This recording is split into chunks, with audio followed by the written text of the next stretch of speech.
ஓம் நம சிவாய நமக. தென்னாடுடைய சிவனே போற்றி, எந்நாட்டவர்க்கும் இறைவா போற்றி. நம்ம வீட்டில் பூஜை அறையில் பார்த்திங்கன்னா தெய்வங்களுடைய அந்த திருவுருவ படங்களை நம்ம புகைப்படமாக ஃப்ரேம் போட்டு வச்சு நம்ம வழிபாடு செய்வதை நம்ம வழக்கமாக வைத்திருப்போம்.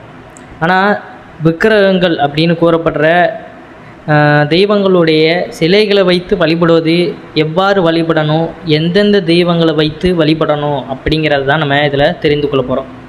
பொதுவாக பார்த்திங்கன்னா விக்கிரகங்களை நம்ம வீட்டில் வைத்திருப்போம். அதை வைத்திருந்து அப்படியே நம்ம விட்டுறக்கூடாது. முறைப்படி அதற்கு தகுந்தாற் போல் அந்தந்த நேரத்தில் அந்தந்த காலத்தில் நமக்கு ஏற்றால் வகையில் அந்த அபிஷேகங்களையும் அந்த ஆராதனைகளையும் நம்ம செய்யும் பொழுது தான் அந்த விக்கிரகங்களுக்கும் அந்த இறையருள் அப்படிங்கிறது தங்கியிருக்கும் அப்படிங்கிறது நம்ம உணர்ந்து கொள்ளணும். அந்த வகையில் எவ்வாறு நம்ம வழிபட வேண்டும் அப்படிங்கிறத நம்ம இதில் தெரிந்து கொள்ளலாம். நம்ம சேனலுக்கு புதுசாக வர்றவங்க நம்ம சிவன் கோயில் சேனலை சப்ஸ்கிரைப் பண்ணி வச்சுக்கோங்க. மறக்காமல் உங்களுடைய நண்பர்களுக்கும் இந்த பதிவானதை பகிர்ந்து கொள்ளுங்கள். பொதுவாக பார்த்திங்கன்னா தெய்வ சிலை எதுவாக இருந்தாலும், அது கருங்கல்லால் ஆனதாக இருந்தாலும், பளிங்கு கல்லால் ஆனதாக இருந்தாலும் சரி, பஞ்சலோக சிலையாக இருந்தாலும் சரி, ஸ்படிக சிலையாக இருந்தாலும் சரி, அந்த சிலைக்கு அபிஷேக ஆராதனைகள் முறையாக மேற்கொள்ள வேண்டும். ஆனால் வீடுகளில் அவற்றை முறையாக தொடர்ந்து செய்ய முடியாது என்ற காரணத்தினால தான் வீடுகளில் தெய்வ சிலைகளை வைத்து வழிபடக்கூடாது என சொல்கிறார்கள். ஆனால் அரை அடி உயரம் கொண்ட தெய்வ சிலைகளை வீட்டில் வைத்து நம்ம வழிபடலாம். ரொம்ப உயரமாக நம்ம வைக்கிறதை விட அரை அடி உள்ள தெய்வ சிலைகளை நம்ம வீட்டில் வைத்து வழிபடலாம். பெரும்பாலும் வீட்டில் வைத்து வழிபடக்கூடாது அப்படின்னு கூறுவதற்கான காரணம் என்ன அப்படிங்கிறது, நம்ம முறையாக பூஜை செய்ய மாட்டோம். ஏன்னா கோயிலெல்லாம் பார்த்திங்கன்னா அதற்கென்று தினமும் ஆராதனைகள் அர்ச்சனைகள்லாம் செய்யப்படும், மக்கள் வந்து கொண்டு போவார்கள். வீட்டில் நம்ம முறைப்படி செய்கிறோம், கோயிலில் செய்கிற மாதிரியே நாமளும் வீட்டில் செய்கிறோம் அப்படிங்கிற பட்சத்தில் பார்த்திங்கன்னா நம்ம வைத்து வழிபடலாம். அதில் தவறு கிடையாது. தினம்தோறுமே விக்கிரகங்களுக்கு அபிஷேகம் செய்து வழிபடுவது அது மிகவும் சிறப்பு வாய்ந்த ஒன்றாக இருக்கும். அது இன்னும் நம்மளுடைய இறையாற்றலை நம்ம வீட்டில் பெருக்க வைக்கும். வீடே நமக்கு கோயிலாக காட்சியளிப்பதாக நமக்கு அந்த உணர்வானது உணர்த்திவிடும். அதனால் தினமும் என்னால் அந்த மாதிரியான பிரார்த்தனைகள் செய்ய முடியும் அப்படின்னாலும் பரவாயில்ல, இல்லை குறிப்பிட்ட நாள், அதாவது செவ்வாய் வெள்ளி இந்த கிழமையில் கூட நம்ம பண்ணலாம். இருந்தாலும் நமக்குள்ள ஒரு கேள்வி எழும்ப தான் செய்யும்.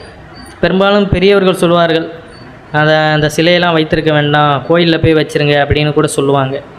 அதற்கு காரணம் இதை முறைப்படி நம்ம அந்த பூஜைகளை செய்ய மாட்டோம், அதற்காகத்தான் இதை சொல்லுவோம். மற்றபடி அதனால் எந்த ஒரு பிரச்சனையும் கிடையாது. ஆனாலும் அந்த சிலைகளில் நம்ம ஒரு குறிப்பிட்ட தெய்வங்களுடைய சிலையை வைத்து தான் வழிபடணும் அப்படின்னு இருக்குது. அதையும் நம்ம இதில் தெரிந்து கொள்ளலாம். அரை அடி இப்போ நீங்கள் ஸ்க்ரீனில் பார்க்குறீங்களே அந்த அளவுக்கு உள்ள தெய்வ சிலைகளை வீட்டில் வைத்து வழிபடலாம். அப்படி தெய்வ சிலைகளை வழிபடுவது என்றால் தினமும் தவறாது அந்த சிலைக்கு அபிஷேகம் செய்ய வேண்டும். பால், தயிர், பன்னீர், சந்தனம் உள்ளிட்ட பொருட்களில் தினமும் முடியாவிட்டாலும் வெறும் தண்ணீர் கொண்டாவது அபிஷேகம் செய்ய வேண்டும். தீபதூப ஆராதனைகள் செய்ய வேண்டும். நம்மளால் இவ்வாறான பால் அபிஷேகம் இதெல்லாம் செய்ய முடியலனாலும் தண்ணீர் வைத்தாவது இந்த முறை செய்வது அப்படிங்கிறதாவது தினம்தோறும் செய்வது சிறப்பு. இல்லை எங்களால் தினமும் அபிஷேகம் செய்ய முடியாது, அதற்கு போதுமான நேரமில்லை என்றால் வாரத்திற்கு ஒரு முறையாவது கண்டிப்பாக அபிஷேகம் செய்ய வேண்டும்.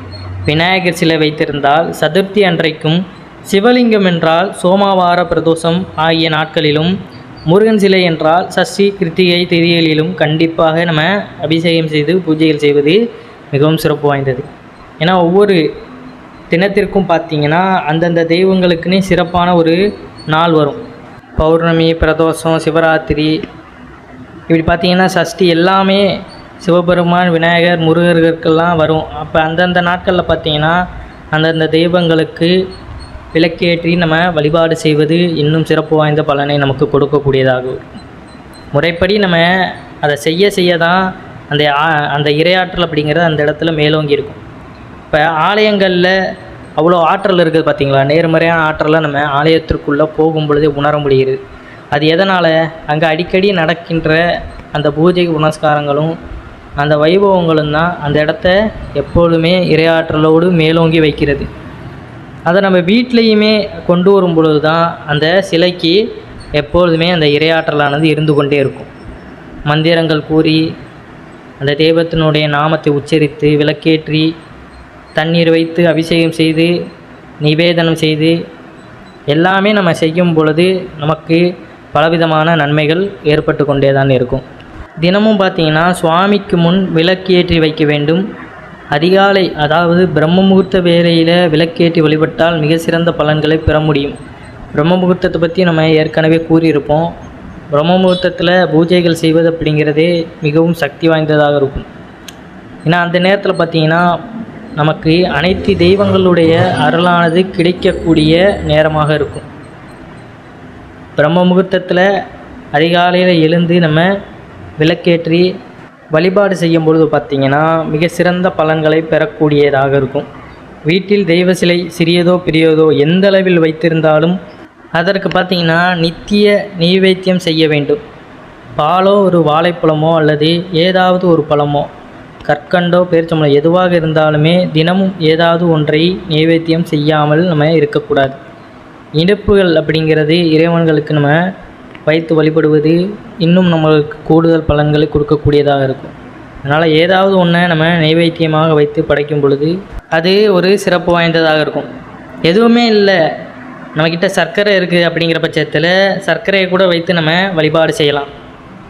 வாழைப்பழம் எது வைத்தாலுமே நமக்கு நன்மையை கொடுக்கக்கூடியது தான். ஏதோ ஒரு பொருளை வைக்கணும், சும்மா ஒரு சாஸ்திரத்துக்கு அதை வைத்தா அது ஒரு முழு திருப்தியை நமக்கு கொடுக்கக்கூடியதாக இருக்கும். அந்த வழிபாட்டு முறையில் நமக்கு ஒரு நல்ல ஒரு பலனை கொடுக்கும். அதுபோல் பார்த்திங்கன்னா ஒரு நாள் வைத்த பழம் கற்கண்டு பேரிச்சம்பழம் பல நாட்கள் தொடர்ந்து நம்ம அதையே வைத்திருக்கக்கூடாது.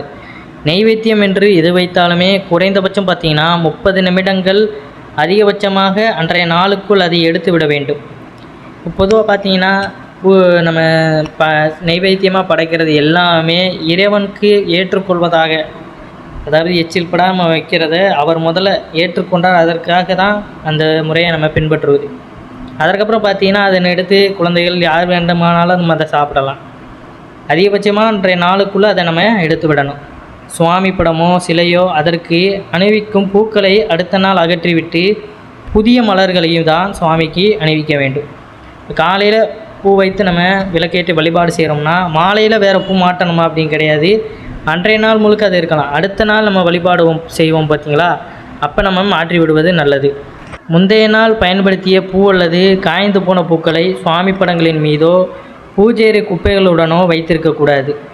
பூக்கள் காய்ந்து விட்டால் அவை எதிர்மறை சக்திகளை ஈர்க்க துவங்கிவிடும். அதனால் பார்த்திங்கன்னா வீட்டில் தெய்வீகத்தன்மை குறைந்து கஷ்டங்கள் மட்டுமே வரும். அந்த பூக்களை பார்த்திங்கன்னா முறைப்படி ஒரு கவரில் போட்டு அதற்கென்று அந்த கவரில் பார்த்திங்கன்னா அந்த காஞ்ச பூக்கள் மட்டும்தான் இருக்கணும், வேறு எதுவும் இருக்கக்கூடாது. அதை வேறு ஏதாவது ஓடைகளிலேயோ நீர்நிலைகளில் நம்ம போட்டு விடுவது நல்லது.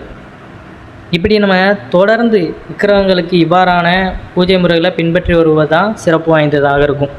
ரொம்பவும் பார்த்திங்கன்னா உக்கிரமான தோற்றத்தோடு இருக்கின்ற அந்த சுவாமிகளுடைய திருவுருவ சிலைகளை வைத்து நம்ம வழிபடக்கூடாது. ஏன்னா அந்த உக்கிரமான தோற்றத்திற்கு அவர்கள் வருவதே தீயதை அழித்து நன்மைகளை கொண்டு வருவதற்காக. அப்போ பார்த்திங்கன்னா சில நேரங்களில் அந்த கோபம் கட்டுக்கடங்காமல் போய் நிறைய இது அழிந்து போய்விடும்.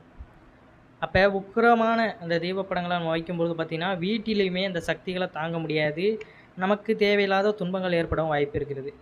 அதனால் உக்கிரமில்லாத தெய்வங்களுடைய அந்த சிலைகளை வைத்து வழிபடலாம். அந்தந்த நாளுக்கு ஐயப்ப சுவாமியாக இருக்கட்டும், எந்த ஒரு சுவாமியாக இருந்தாலுமே அந்தந்த நாளுக்கு நம்ம பூஜை செய்யணும். அதற்கென்று ஒரு உரிய நாள் வரும். கார்த்திகை மாதம் முழுவதுமே நம்ம ஐயப்ப சுவாமியை விரதம் இருந்து வழிபாடு செய்வோம். அப்படி ஒவ்வொரு விசேஷமான நாளுக்கும் பார்த்திங்கன்னா அந்தந்த தெய்வங்களுக்கு நம்ம வழிபாடுகளை மேற்கொள்வது சிறப்பு வாய்ந்த ஒன்றாக இருக்கும். இதை நம்ம மென்மேலும் கடைபிடித்து கொண்டே வரணும். தினமும் அந்த சொன்ன மாதிரி பால் இதெல்லாம் ஊற்றி நம்மளால் அபிஷேகம் செய்ய முடியலைனாலும் நீரை வைத்தாவது தினமும் அபிஷேகம் செய்வது சிறப்பு. இல்லை என்னால் முறைப்படி இந்த மாதிரி செய்ய முடியாது அப்படிங்கிற பட்சத்தில் பார்த்திங்கன்னா நம்ம அதை வீட்டில் வாங்கி வச்சுருப்பதை தவிர்த்து விட்டு கோயில்களில் அங்கே போய் நம்ம வைத்து விடுவது நல்லது. ஏன்னா வாங்கி விட்டு நம்ம ஏதோ சும்மா அந்த சாமி படங்களுக்கு வைக்கிற மாதிரி நம்ம நினைக்கக்கூடாது. விக்கிரகங்களுக்கு பார்த்திங்கன்னா அந்த இறைத்தன்மை அப்படிங்கிறது அதிகமாக இருக்கும். கடவுளுடைய ரூபமாகவே அந்த உருவத்தை நம்ம பார்க்கும் பொழுது அதற்கு அந்த முறைப்படி அந்த பூஜை முறைகளை பண்ணால் மட்டும்தான் அது நமக்கு நன்மை விளைவிக்கக்கூடியதாக இருக்கும். அதனால் என்னால் தொடர்ச்சியாக பண்ண முடியலை, சிரமமாக இருக்குது அப்படிங்கிற பட்சத்தில் பார்த்திங்கன்னா அதை வாங்கி வைப்பதை நம்ம தவிர்த்து விடணும். இல்லைன்னா நம்ம அதை கோயிலில் போய் வைத்து விடணும். அதுதான் சிறப்பு.